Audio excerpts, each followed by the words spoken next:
Hello மக்களே, மார்னிங்கே வந்து வார்ம் லெமன் வாட்டரோட ஸ்டார்ட் பண்ணியாச்சு. ஸோ பிரேக்ஃபாஸ்ட்டுக்கு வந்து உப்புமாவும் சட்னி தான் ப்ரிப்பேர் பண்ணியிருந்தேன்.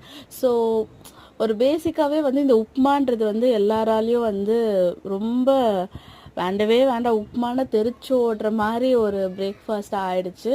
காரணம் என்னென்னா, அது செய்யும் போது லைக் ஒன்று குழஞ்சிரும், இல்லைன்னா குழன்னு ஆயிரும், ஒரு மாதிரி கட்டியாயிரும், இந்த மாதிரியெல்லாம் இருக்குது. ஸோ இது வந்து நல்லா ப்ராப்பரான ஒரு பதத்தில் வரணும்னா நீங்கள் எவ்வளோ ரவை எடுக்கிறீங்களோ அதே அளவில் வந்து நீங்கள் தண்ணி ஊற்றிங்கன்னா லைக் உங்களுக்கு உதிரி உதிரியாக உப்புமா வரும். ஸோ சாப்பிட்றதுக்கு ரொம்ப டேஸ்ட்டாக இருக்கும். ஸோ இதுதான் வந்து இந்த உப்புமாவோட ஒரு சீக்ரெட் ரெசிபி.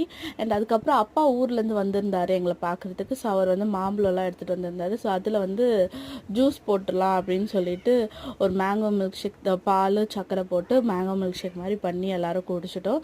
ஸோ அவ்வளோதாங்க, இந்த டே வந்து ரொம்ப சூப்பராக போச்சு. உங்களுக்கு எப்படி போச்சுன்னு சொல்லி கமெண்ட் பாக்ஸில் கமெண்ட் பண்ணுங்கள். பாய் பாய்.